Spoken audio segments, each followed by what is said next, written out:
এসো গল্প করি প্রাইম, হারিয়ে যাওয়া গল্প আরও একবার।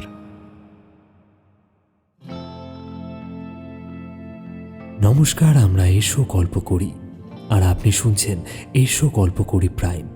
আজ আপনাদের জন্য আমার অতি প্রিয় একটি গল্প, কথা সাহিত্যিক বিভূতিভূষণ বন্দ্যোপাধ্যায়ের লেখা কুয়াশার রং। আমাদের এই প্রচেষ্টায় বাংলার বিভিন্ন ক্লাসিক্স গল্পগুলি নিজের রূপ রসে শোনানোর চেষ্টা করছি। তাই বিন্দুমাত্র পরিবর্তন না করে গল্পগুলি আদি ও অকৃত্রিম রূপেই এই চ্যানেলে পরিবেশিত হচ্ছে। তবে শুধুই ক্লাসিক্স গল্পই নয়, বাংলার ও দেশ বিদেশের আরও বেশ কিছু গল্প নিয়ে প্রতি রবিবার হাজির হব আপনাদের কাছে। আর কোন কোন গল্প শুনতে আপনারা ইচ্ছুক তা অবশ্যই কমেন্টে জানান। আজকের গল্পের সূত্রধার আমি বরেন, গল্প পাঠে রিতম, আর আজ আমাদের সাথে রয়েছে ওয়ান্ডারিং বুকশেলফ থেকে সমৃদ্ধি এবং শুভ, পরিকল্পনা ও সাউন্ড ডিজাইনিংয়ে প্রীতম। শুরু হচ্ছে আজকের গল্প কুয়াশার রং।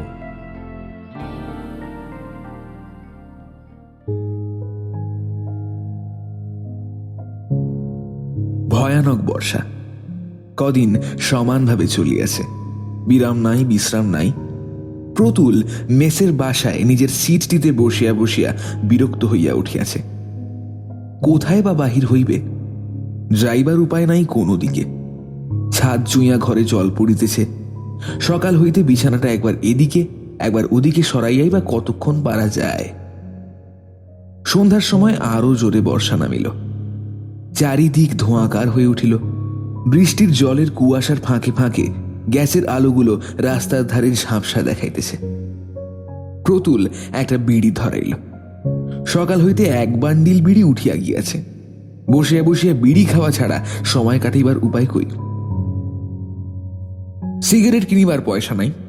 এই সময়টা সিগারেট খাইয়া কাটাইতে হইলে 2 বাক্স ক্যাভেন্ডার নেভি কার্ড সিগারেট লাগিত। প্রতুলের মনে পড়িল এ বেলা এখনো চা খাওয়া হয় নাই। মেসের চাকরকে ডাকিবার উদ্যোগ করিতেছে এমন সময় দুয়ারে কে ঘা দিল। হয়তো হরিশ চাকরের মনে পড়িয়াছে তাহার ঘরে চা দেওয়া হয় নাই। দুয়ার খুলিয়া প্রতুল অবাক হইয়া চাহিয়া রইল। এই যে প্রতুল দা, ভালো আছেন? নমস্কার, এলাম আপনার এখানেই। একটি 30-35 বছরের লোক, গায়ে ময়লা পাঞ্জাবি, পায়ে রাবারের জুতো, হাতে একটা ছোট্ট টিনের সুটকেস, সঙ্গে একটি বছর 9-10-এর ছোট ছেলে লইয়া ঘরে ঢুকিল। ছাতি হইতে জল গড়াইয়া পড়িতেছে। ভিজা জুতোয় ঘরের দুয়ারের সামনের মেঝেটা জলের দাগ পড়িল। খোলা দরজা দিয়া ইতিমধ্যে বৃষ্টির ঝাপটা ঘরে ঢুকিল। এই আরে খোকা, যা গিয়ে বসকে যা। তোর জ্যাঠামশাই প্রণাম কর। এই দাঁড়া, পাটা মুছিয়ে দি গামছা দিয়ে। হ্যাঁ, যা। প্রতুল তখনও ঠিক ধরিতে পারে নাই লোকটা কে। এমন দুর্যোগের দিনে তাহার আশ্রয় গ্রহণ করিতে আসিয়াছে দেশের লোক, গ্রামের লোক তো নয়। কোথায় ইহাকে সে দেখিয়াছে? হঠাৎ তাহার মনে পড়িয়া গেল, এই যে সেই শশধর, নাথপুরের শশধর গাঙ্গুলি, এত বড় হইয়া উঠিয়াছে সে 18-19 বছরের ছোকরা। আর বাল্যের সেই চমৎকার চেহারা এত খারাপ হইয়া উঠিল কিভাবে? চিনতে পেরেছেন প্রতুলদা? হ্যাঁ, এসো বসো। কতকাল পরে দেখা। তুমি জানলে কি করে আমি এখানে আছি? ভালো আছো তো? এটি কি ছেলে নাকি? আচ্ছা, বেশ বেশ।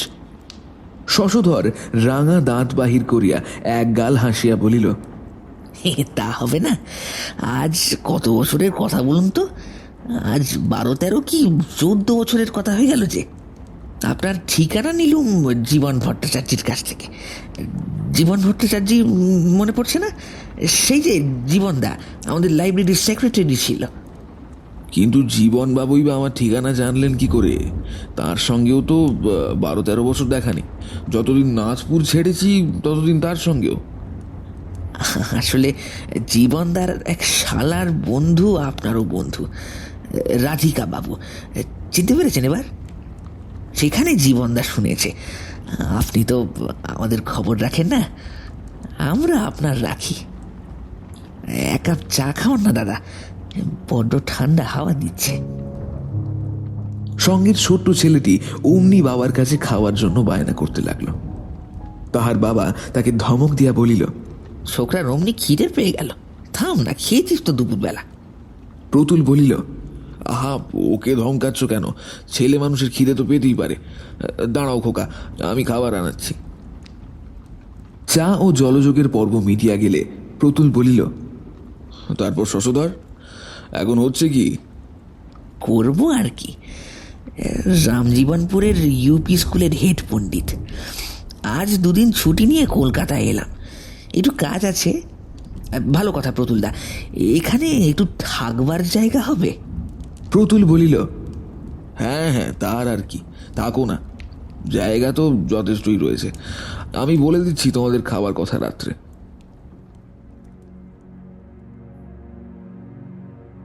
আজ প্রায় 12-13 বছর আগে প্রতুল নাথপুর গ্রামের মিউনিসিপ্যাল অফিসে কেরানির চাকরি লইয়া যায়। নাথপুর নিতান্ত ক্ষুদ্র গ্রাম নয়, আশেপাশের 4-5খানি ছোট বড় গ্রাম লইয়া মিউনিসিপ্যালিটি। ইলেকশন লইয়া দলাদলি মারামারি পর্যন্ত হইত। লাইব্রেরি ছিল, ডাক্তারখানা ছিল, হাই স্কুল ছিল, একটা পুলিশের ফাঁড়ি পর্যন্ত ছিল। একদিন নিজের ক্ষুদ্র বাসাটিতে বসিয়া আছে একা, একটি 18-19 বছরের ছোকরা আসিয়া প্রণাম করিয়া বলিল, আপনি বুঝি নতুন এসেছেন আমাদের গায়ে? হ্যাঁ, এসো বসো। তোমার নাম কি? আমার নাম শশধর। আপনার সাথে আলাপ করতে এলুম, এই একলাটি বসে থাকেন। এসো এসো, ভালোই। তুমি স্কুলে পড়ো বুঝি? শশধর পরিচয় দিল। না, সে স্কুলে পড়ে না। অবস্থা ভালো নয়, স্কুলে কে পড়াইবে? তাহা ছাড়া সংসারে বাবা নাই, মা, 2 বোন, 3টি ছোট ছোট ভাই, স্ত্রী। প্রতুল বিস্মিত হইয়া বলিল, তুমি বিয়ে করেছো নাকি? আগে হ্যাঁ, ও বছর বিয়ে হয়ে গিয়েছে। ছেলেটি দেখিতে সুশ্রী, সুপুরুষ। অল্প বয়সে বিবাহ হওয়াটা আশ্চর্য নয় বটে। কিছুক্ষণ বসিয়া থাকিবার পরে ছেলেটি সেদিন চলিয়া গেল। তারপর হইতে মাঝে মাঝেই সে প্রায়ই আসিত। এই গ্রামে প্রতুল নতুন আসিয়াছে, বিশেষ কাহারও সহিত পরিচয় নাই। এই অবস্থায় একজন তরুণ বন্ধু লাভ করিয়া প্রতুলও খুশি হল। সময় কাটাইবার একটা উপায় হইল। সন্ধেবেলাটা দুজনে গল্প গুজবে কাটিয়া যেত। একদিন শশধর প্রতুলকে খাবার নিমন্ত্রণ করিল।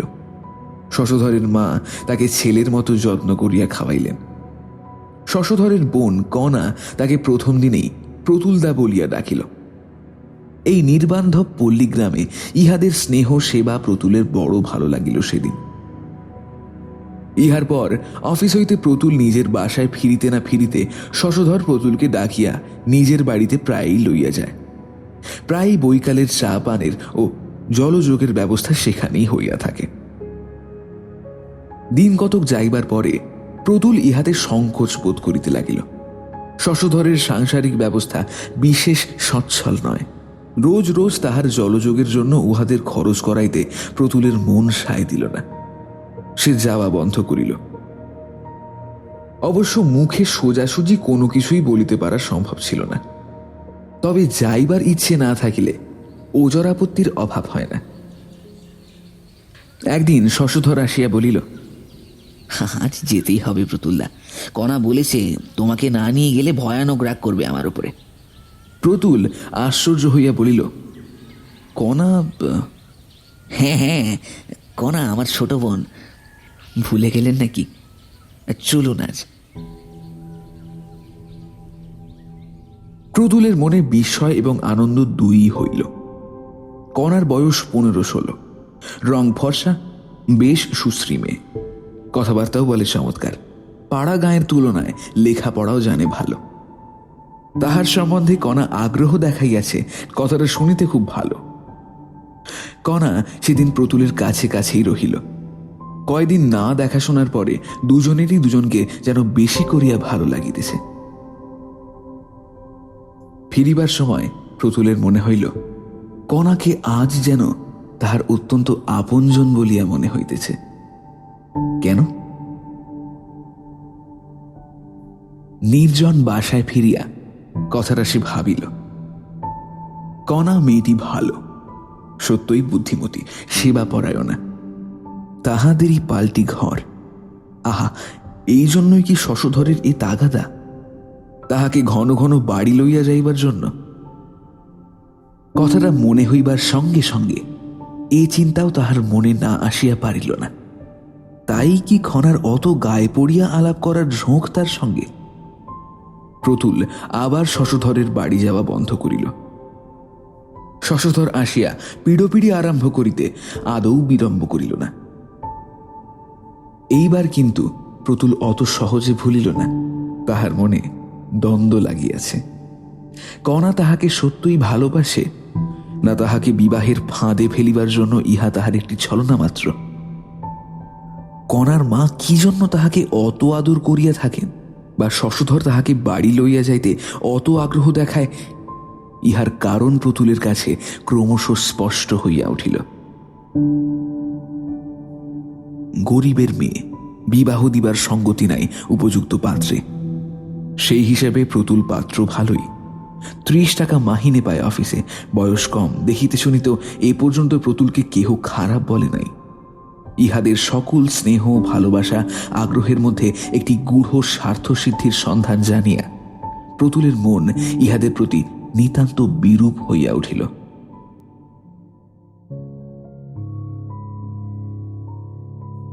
মাস 2 কাটিয়া গিয়াছে। ভাদ্র মাস। 7-8 দিন বেশ ঝলমলে শরতের রৌদ্র। খালের ধারে কাশফুল ফুটিয়াছে, জল কাদা শুকাইয়া গিয়াছে। পুজোর ছুটির আর বেশি দেরি নাই। প্রতুল বসিয়া বসিয়া সেই কথাই ভাবিতেছিল। মিউনিসিপ্যাল অফিসে 12 দিন ছুটি। এই সময় একদিন কাহার মুখে প্রতুল শুনিল শশধরের বাড়িতে বড় বিপদ। শশধরের মা মৃত্যুশয্যায়। শুনিয়া সে ব্যস্ত হইয়া উঠিল। শশধর এদিকে অনেকদিন আসে নাই তাহা নয়। প্রতুল ইহাদের বাড়ি না গেলেও সে এখানে প্রায়ই আসিয়া বসিয়া থাকে, চা খায়, গল্পগুজব করে। কই, মায়ের এমন অসুখের কথা তো শশধর বলে নাই। প্রতুল শশধরের বাড়িতে গেল। এমন বিপদের সময় না আসিয়া চুপ করিয়া থাকা, সেটা ভদ্রতা ও মনুষ্যত্ব উভয়েরই বিরুদ্ধে। প্রতুলের কড়া নাড়ার শব্দে কণা আসিয়া দরজা খুলিয়া দিল। প্রতুলের মনে হইল কণা তাহাকে দরজায় দেখিয়া বিস্মিত হইয়াছে। প্রতুল আগে কথা কহিল, বলিল, মা কেমন আছেন? আসুন। দাদা নেই বাড়িতে, ডাক্তার ডাকতে গিয়েছে। অবস্থা আসলে ভালো না। চলো চলো দেখি গিয়ে। আমি কিছুই জানি নে কণা অসুখের কথা। শশধর কদিন আমার ওখানে যায়নি, তবে মাঝে যা গিয়েছিল তখন কিছুই বলেনি। বলবে আর কি, মার অসুখ আজ সবে 5 দিন হয়েছে তো। পরশু রাত্রির থেকে খুব বাড়ি বাড়ি যাচ্ছে। এর আগে আসলে এমন তো কখনো হয়নি। ঘরের মধ্যে ঢুকিয়া যেটা প্রতুলের চোখে সর্বপ্রথম পড়িল, সেটি ইহাদের দারিদ্র্যের কুশ্রী ও মলিন রূপ। সে নিজেও বড় লোকের ছেলে নয়, কিন্তু তবুও তাহাদের বাড়িতে যে শ্রীছাদ আছে, এখানে তার শিকিও নাই। কণা বলিল, তা এতকাল আসেননি কেন এদিকে? আমাদের তো ভুলেই গিয়েছেন। প্রতুলের মনে কষ্ট হইল। কণার ক্লান্ত, উদ্বেগপূর্ণ এবং ঈষৎ বিষণ্ণ চোখ দুটির দিকে চাহিয়া তাহার মনে হইল সে বড় নিষ্ঠুর কাজ করিয়াছে এতদিন এখানে না আসিয়া। কণা বড় ভালো মেয়ে। যতক্ষণ প্রতুল তাহাদের বাড়িতে রহিল, ততক্ষণের মধ্যেই প্রতুল জানিতে পারিল কণার কি কর্তব্য জ্ঞান, রুগ্ন মায়ের কি সেবাটাই করিতেছে কণা। এত দুঃখে উদ্বেগেও কণার সুন্দর রূপ ম্লান হয়ে যায়নি। অনেক মেয়েকে সে দেখিয়াছে, সাজিলে গুজিলে সুশ্রী বলিয়া মনে হয়, কিন্তু মলিন কাপড় পরিয়া থাকিলে বা চুল বাঁধা থাকিলে, কিংবা হয়তো সদ্য ঘুম থেকে ওঠা অবস্থায় দেখিলে বড় খারাপ দেখায়। কণার রূপের মধ্যে কিছু একটা আছে যাহাতে কোনো অবস্থাতেই খারাপ দেখায় না। এত অনিয়ম, রাত্রি জাগরণ, উদ্বেগ, পরিশ্রমের মধ্যেও কণা তেমনই ফুটন্ত ফুলটির মতো তাজা, তেমনই লাবণ্য ওর সুকুমার মুখে। কণার সম্বন্ধে এই একটি মূল্যবান সত্য আবিষ্কার করিয়া প্রতুল আনন্দিত ও বিস্মিত দুই হইল। ইহার পর প্রতুল কয়দিন কণাদের বাড়িতে নিয়মিত যাইতে লাগিল। রোগিণীর সেবায় সেও কণাকে সাহায্য করিত। স্টোভ জ্বালা, জল গরম করা, বিছানার চাদর বদলানোর সময় রোগিণীকে বিছানার একপাশে সরানো, ডালিম বেদানার দানা ছাড়ানো। পঞ্চম দিনের প্রাতঃকালে কণার মা যখন ইহলোকের মায়া কাটাইয়া চলিয়া গেলেন, তখন সেই শোকসন্তপ্ত পরিবারকে সে যথাসাধ্য সান্ত্বনা দিবার চেষ্টা করিল। দাহকার্যের খরচপত্র নিজ হইতে দিল, কারণ শশধর একেবারে কপদর্ক শূন্য সেদিন। নিজে শ্মশানে গিয়া শেষ পর্যন্ত রহিল। আবার সকলের সঙ্গে সেখান হইতে কণাদের বাড়ি ফিরিয়া আগুন তাপিল এবং নিমের পাতা দাঁতে কাটিল।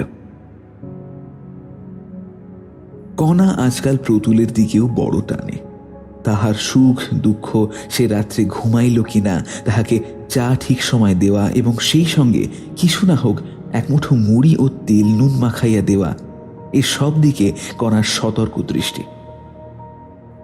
এত দুঃখ বিপদের মধ্যেও ইহাও প্রতুলের মনে বড় আনন্দ দিয়াছে কয়দিন। শ্রাদ্ধের আগের দিন প্রতুল শশধরকে নিজের মাহিনা হইতে 20টি টাকা দিয়া তাহাকে কি করিতে হইবে না হইবে পরামর্শ দিল। জিনিসপত্র ও লোকজন খাওয়ানোর ফর্দ করিল। সামান্য তিলগাঞ্জন শ্রাদ্ধ হইবে। শ্রাদ্ধের দিন 12টি ব্রাহ্মণ এবং নিয়মভঙ্গের দিন জন 15 জ্ঞাতি কুটুম্ব খাইবে।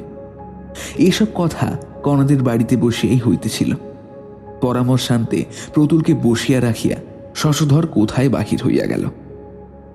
প্রতুলের বসিয়া থাকিবার কারণ, সে এখনো বৈকালিক চা পান করে নাই। না খাইয়া গেলে কণা চটিয়া যাইবে।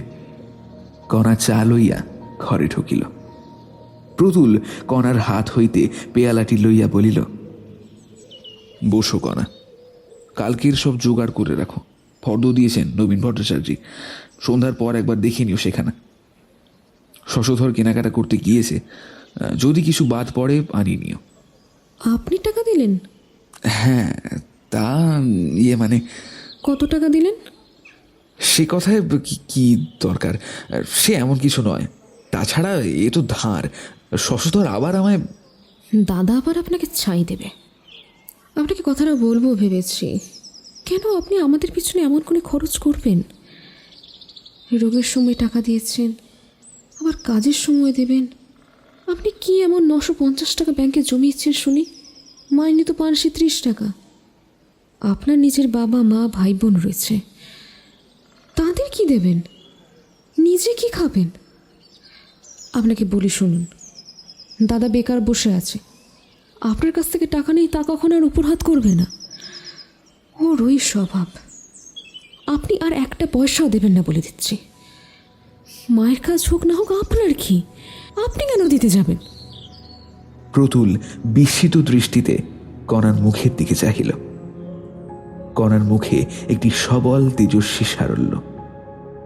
সত্যবাদী ও স্পষ্টভাষী ওর ডাগর চোখ দুটি, যা খোসামত করিতে বা ছলনা করিতে শেখে নাই আজও। প্রতুলের মনে হইল, কিন্তু কণা আজ এই কি নতুন ধরনের কথা বলিল? ভারী আশ্চর্য কথা।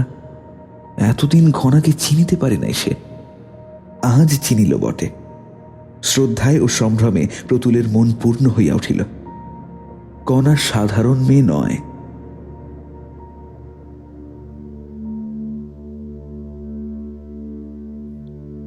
শ্রাদ্ধ শান্তি মিটিয়া গেলে প্রতুল নিয়মিত উহাদের বাড়ি যাতায়াত করিতে লাগিল। কণার সেবায় অভ্যস্ত হইয়া গিয়াছে। সে যত্ন ও সেবায় এতটুকু খুঁতো কোনোদিন প্রতুলের চোখে পড়িল না আজও। প্রতুল ইতিমধ্যে মনে মনিয়া ভাবিয়া স্থির করিয়াছে কি করিয়া কথাটা এইবার সে পারিবে। কথাবার্তা পাকা না হয়ে রহিল। অসৌচ কাটিয়া গেলে বিবাহ হইতে বাধা কি? পরের বাড়ির তরুণী পূর্ণযৌবনা মেয়ের সহিত এভাবে মেলামেশা উচিত হইতেছে না। একটা পাকাপাকি কথা হওয়া ভালো। বৈকালে প্রতুল কণাদের বাড়ি গেল। কণা আসিয়া বলিল, ওই রে বাস, আমি বলেছি কি না বলেছি, প্রথম তো এলো বলে। দুধ নেই চা করবার, ওবেলা পিন্টু দুধের কড়া আলগা করে দিয়েছে, আর সব দুধখানি উপর করে রেখে দিয়েছে বেড়ালে। বসো এখানে কণা, চা হবেক্ষণ, তার জন্য কিছু নয়।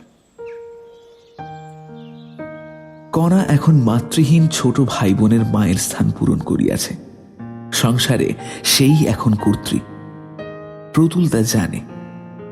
এই ক্ষুদ্র কর্ত্রীটি মাঝে মাঝে কিরকম ফাঁদে পড়িয়া যায় পয়সা কড়ির অভাবে, তাহাও প্রতুল দেখিয়াছে। কণা তাহাকে কিছু বলে না, কোনো দিনই না, কিন্তু সে নানা রকমে টের পায়, যেমন আজ পাইল। কণা কি কাজে একটু উঠিয়া গিয়াছে। প্রতুল কণার ছোট ভাই বিনুকে ডাকিয়া বলিল, কি খেয়েছো খোকাবাবু? ভাত খেয়েছি। এখন কি খেয়েছো? আর কিছু নেই, ভাত নেই, দিদি খায়নি। কণা খায়নি কেন? ভাত ছিল না তো, ওবেলা চাল ধার করে নিয়ে এলো দিদি ওই সরকারদের বাড়ি থেকে। দাদা কাল কোথায় গিয়েছে আজও তো ফিরল না। মহেশ চক্রবর্তীর দোকানে টাকা পাবে বলে চাল ডাল দেয় না আজকাল। দিদি এখন কোথায় পাবে, কোন দিকে যাবে কি জানি। প্রতুল অনেক কথা ভাবিল। কণার সংসার চালাইতে পারে না টাকার অভাবে। সে নিজে যদি বাহির হইতে 2-10 টাকা সাহায্য করে, সেটা যেন ভিক্ষে দেওয়ার মতো দেখায়। সে টাকা হাত পাতিয়া লওয়ায় কণার গৌরব ক্ষুণ্ণ হইবে। কণাকে সে অপমানের মধ্যে টানিয়া আনিতে তাহার মন সরে না, অথচ এরকম কষ্ট করিয়াই বা কণা কতদিন বাঁচিবে? সব দিকের সুমীমাংসা করিতে হইলে বিবাহের কথাটা পাড়িতে আর বিলম্ব করা উচিত নয়। আজই সে কণার সঙ্গে এ বিষয়ে একটা বোঝাপড়া করিবে, তাহার পরে শশধরকে জানাইলেই চলিবে। এখন শশধরটা মানুষ নয়, সে ইতিমধ্যে বেশ বুঝিয়া ফেলিয়াছে। কণা চা লইয়া ঘরে ঢুকিয়া বলিল, আসলে একটু দেরি হয়ে গেল প্রতুলদা, দুধ আসলে একদম ছিল না, আনলাম রায় কাকাদের বাড়ি থেকে। দেখুন তো চাটা খেয়ে কেমন হয়েছে। প্রতুল বলিল, এত ব্যস্ত হয়ে কোথায় ঘুরছো কণা? বসো এখানে, কথা আছে। শীতকালের বিকেল। কণাদের বাড়ির চারিপাশে বন জঙ্গলে বনমৌরি লতায় ফুল ফুটিয়াছে। বেশ একটা উগ্র সুগন্ধ অপরাহ্নের শীতল বাতাসে ভরপুর।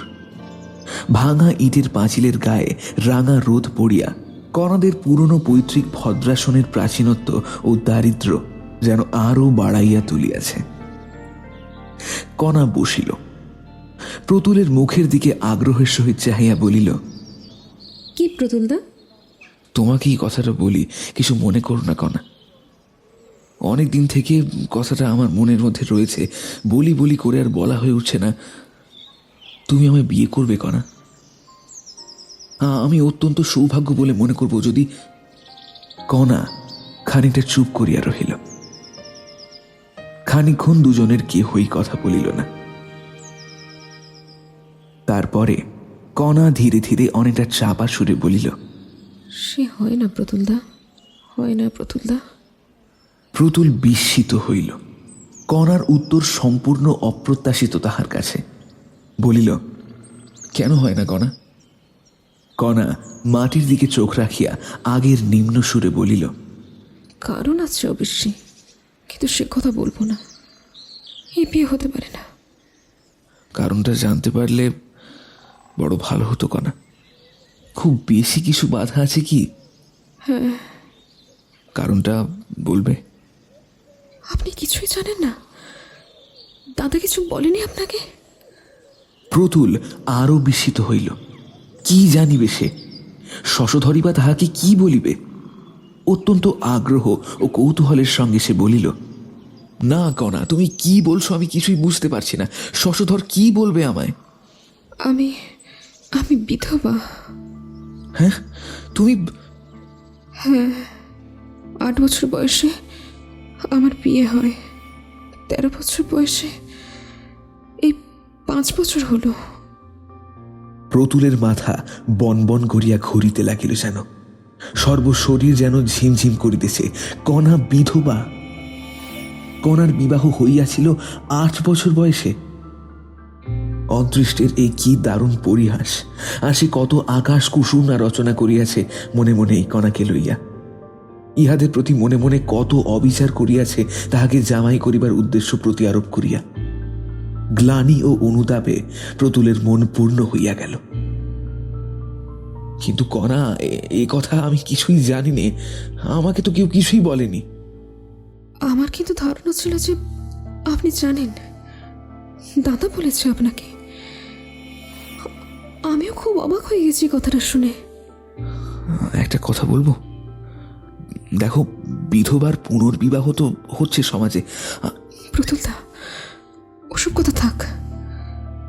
যা হয় না যেখানে, সেখানে সে কথা তো না। মিথ্যে মিথ্যে কেন? না, আমার কথার উত্তর দাও কণা। আমি অমন ধরনের কথা শুনবো না তোমার মুখে। তোমায় সুখী করার দিকে আমার লক্ষ্য, সেই জন্য সংস্কার এবং সমাজ আমি অনায়াসেই ঠেলব। কণার চোখ দিয়ে জল গড়াইয়া পড়িল। সে মুখ নিচু করিয়া আঁচলের প্রান্ত দিয়া চোখ মুছিয়া বলিল, আপনার পায়ে পড়ে প্রতুলদা, আপনার পায়ে পড়ে। প্রতুল আর কিছু বলিল না। পরদিন অফিসে আসিয়াই সে চাকুরিতে ইস্তফা দিয়া দিল 1 মাসের নোটিসে। এখানে আর থাকিবে না সে, থাকিয়া লাভ নাই। এই 1 মাসের মধ্যে সে কণাদের বাড়িতে গেল প্রায় প্রত্যেক দিনই, কিন্তু চাকুরিতে নোটিশ দেওয়ার কথা কাহা কেউ বলিল না। বিবাহ সম্বন্ধে কণার সাথে আর কোনো কথাও বলে নাই, যদিও কণা আগের মতোই তাহার কাছে নিঃসংকোচে আসে, বসে কথাবার্তা কয়। যাইবার পূর্বে সে কণাদের বাড়ি গেল। অন্যান্য কথাবার্তার পর সে বলিল, কণা, আমি এখান থেকে চলে যাচ্ছি কাল।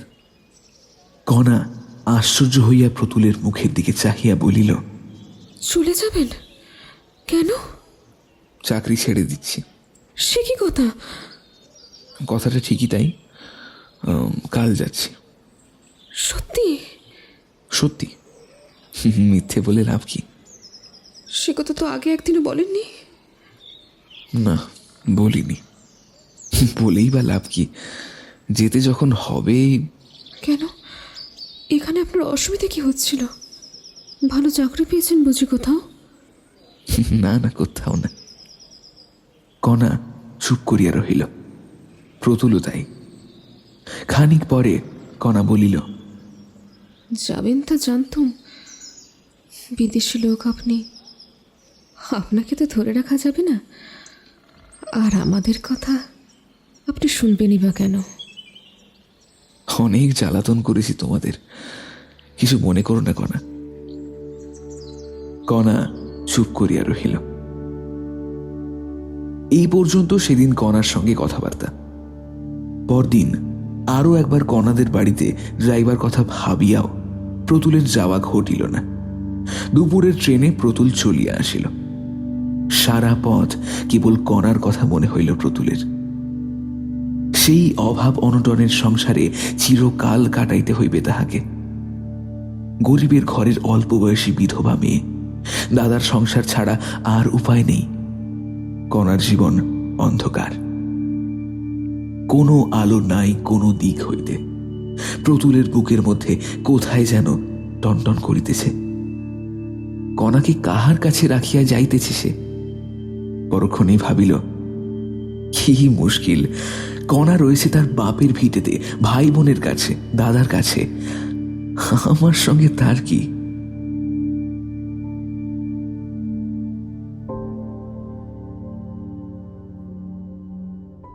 মাস 6 পরে, সেই ফাগুন মাসেই মায়ের পীড়াপিড়িতে তাহাকে বিবাহ করিতে হইল। প্রতুলের শ্বশুরের 2-3টি ছোট বড় কলিয়ারি ছিল, কিন্তু কলিয়ারিগুলির অবস্থা ছিল খারাপ। চুরি হইত, নির্ভরযোগ্য ম্যানেজারের অভাবে কলিয়ারিগুলি লোকসানির মহল হইয়া পড়িয়া থাকিত। প্রতুলের শ্বশুর একদিন প্রস্তাব করিলেন, সে অফিসে চাকুরি না করিয়া যদি কলিয়ারিগুলির তত্ত্বাবধান করে তবে অফিসে যা বেতন পাইতেছে তাহা তো পাইবেই, উপরন্তু ভবিষ্যতে একটা উন্নতির আশা থাকে শ্বশুর জামাই উভয়েরই। প্রতুল শ্বশুরের প্রস্তাবে রাজি হইল। আরো বছর 2 পরে কলিয়ারির অবস্থা সত্যই ফিরিল প্রতুলের কর্মদক্ষতায়। ইতিমধ্যে তাহার একটি ছেলে হয়েছিল। প্রতুল আসানসোলের রেল স্টেশন হইতে 3 মাইল দূরে বুদ্ধচক কলিয়ারিতে স্ত্রী পুত্র লইয়া বাস করে। একটু স্টাইলের উপরেই থাকে, না থাকিলে চলে না, কাজের খাতিরেই থাকতে হয় নাকি। কি জানি কেন এখানে আসিয়া কণার কথা তাহার বড়ই মনে পড়িতে লাগিল। আজ তাহার এই সাজানো বাংলো, সুখ ঐশ্বর্য ইহাদের ভাগ কণা কিছুই পাইল না। সেই সুদূর পাড়াগাঁয়ে দারিদ্র ও নিরাশার অন্ধকারের মধ্যে ভাঙা পুরনো ইটের পুরনো কোঠাবাড়ি আঁকড়াইয়া পড়িয়া রহিল। প্রতুলের মনটা যেন হাহা করিয়া ওঠে। সে বুঝিল এখনো কণার কথা তাহার মন জুড়িয়া বসিয়া আছে, তাই তাহাকে ভুলিয়া যাওয়া প্রতুলের পক্ষে সহজ নয়। প্রতুলের স্ত্রী বড় লোকের মেয়ে, বাল্যকাল হইতে সে সুখ ভোগ করিয়া আসিতেছে। তাহাকে খাওয়াইয়া পরাইয়া নতুন জিনিস দেখাইয়া লাভ কি? তেলা মাথায় তেল দেওয়া। বরং যে চিরবঞ্চিতা, জীবন যাহাকে কিছুই দেয় নাই, তাহাকে যদি আজ সে, কেন এমন হয় জীবনে কে বলিবে? যে পাইয়া আসিতেছে সেই বরাবর পায়, যে পায় না সে কখনোই পায় না। যাহাকে খাওয়াইয়া সুখ, পড়াইয়া সুখ, দেখাইয়া সুখ, তাহাকে খাওয়ানো যায় না, পড়ানো যায় না, দেখানো যায় না। কেন এমন হয়? এসব 4-5 বছর আগের কথা। আজ কয়েকদিন হইল প্রতুল কলকাতায় আসিয়াছে চাকুরির খোঁজে। কলিয়ারি আছে, কিন্তু প্রতুলের স্ত্রী নাই। পুনর্মূষিকের পর্যায়ে আসিয়া দাঁড়াইবার ইতিহাস আছে। সংক্ষেপে এই যে, গত বছর স্ত্রীর মৃত্যুর পর হইতেই শ্বশুরের কলিয়ারিতে থাকা প্রতুলের ভালো মনে হইল না, এবং তারপরে দেখা গেল প্রতুলের শ্বশুরেরও তাহা ক্রমশ ভালো বলিয়া মনে হইতেছে না। সুতরাং আজ কয়েকদিন হইল প্রতুল তাহার ছেলেটিকে সঙ্গে লইয়া কলিকাতায় আসিয়া এই পরিচিত মেসটিতে উঠিয়াছে এবং চাকুরির সন্ধানে আছে। এই সেই শশধর, কণার ভাই। এত কাল পরে হঠাৎ এভাবে কোথা হইতে কেমন করিয়া আসিয়া পড়িল। কিছুক্ষণ বসিয়া শশধর চা খাইয়া সুস্থ হইবার পরে প্রতুল বলিল, তারপর কি মনে করে, কেমন আছো? শশধর বলিল, ভালোই আছি। আপনি এখানে আছেন তা শুনলাম জীবনদার কাছে। আপনি নাকি চাকুরি খুঁজছেন, সেই জন্যই আমার আশা এখানে। আপনার সব কথাই শুনেছি। কি ব্যাপার, চাকুরির সন্ধান আছে নাকি? আমাদের দেশের মিউনিসিপ্যাল অফিসের সেই কেরানির পোস্টটি খালি হয়েছে। আপনি গেলে ওরা লুফে নেবে এক্ষুনি। কিশোরী চাটুর্য এখন চেয়ারম্যান, আপনাকে বড় ভালোবাসত। আমাদের আপনার লোক। দিন না একখানা দরখাস্ত করে। আমি লিখলে একবার গিয়ে ইন্টারভিউ করে আসবেন চেয়ারম্যানের সঙ্গে। আবার সেই নাথপুর, সেই মিউনিসিপ্যাল অফিসের 30 টাকা বেতনের কেরানির পদ। তাহাই হোক। প্রতুল দরখাস্ত লিখিয়া পরদিন সকালে শশধরের হাতে দিল। ছোট্ট ছেলেটি লইয়া 30 টাকায় তাহার খুব চলিয়া যাইবে। তাহার বাবা মা জীবিত বটে, কিন্তু ছেলের রোজগারের উপর তাহাদের নির্ভর করিতে হয় না।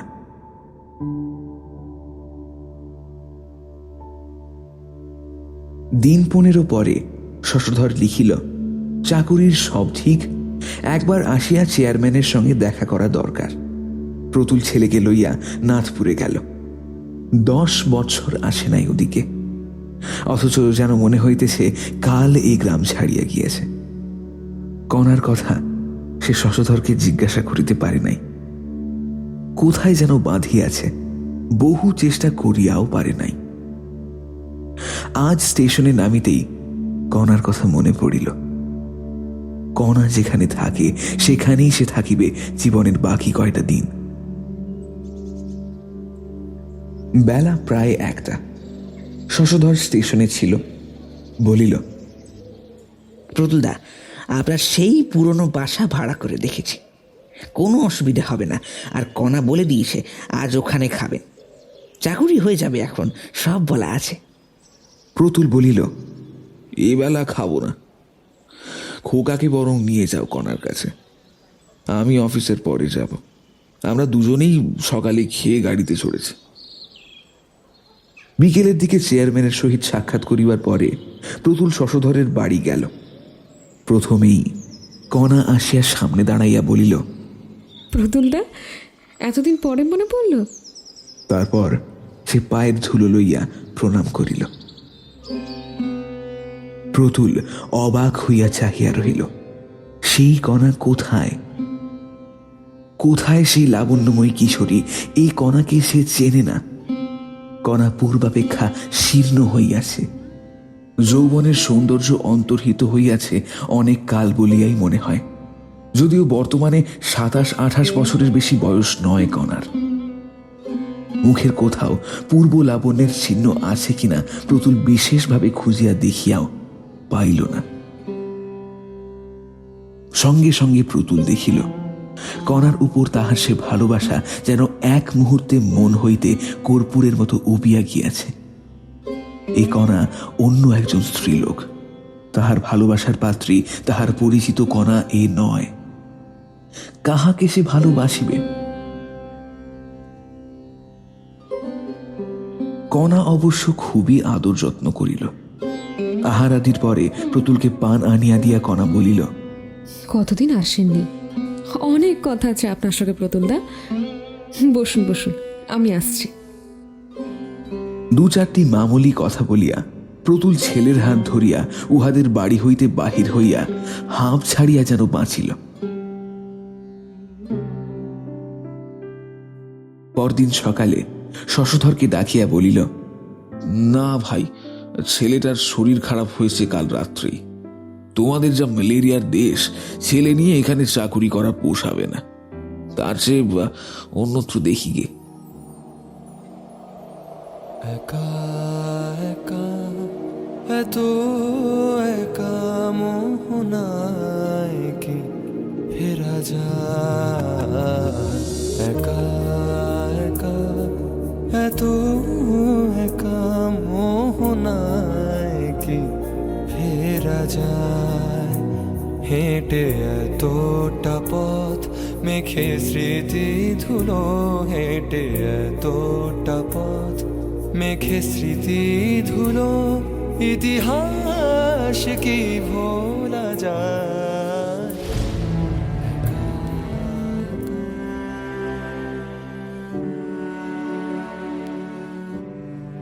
শুনছিলেন কথা সাহিত্যিক বিভূতিভূষণ বন্দ্যোপাধ্যায়ের একটি অসাধারণ গল্প। এমনই অনেক গল্প নিয়ে আমাদের এই উদ্যোগ এসো গল্প করি প্রাইম। লাল বাটনটি প্রেস করে সাবস্ক্রাইব করে আমাদের পাশে থাকুন এবং এই উদ্যোগে আমাদের এগিয়ে যেতে সাহায্য করুন। আর কমেন্টের মাধ্যমে অবশ্যই জানান আপনার মূল্যবান মতামত। দেখা হচ্ছে সামনের সপ্তাহে আবারও নতুন একটি গল্পের সাথে। শুভরাত্রি, ভালো থাকবেন এবং সকলকে ভালো রাখবেন।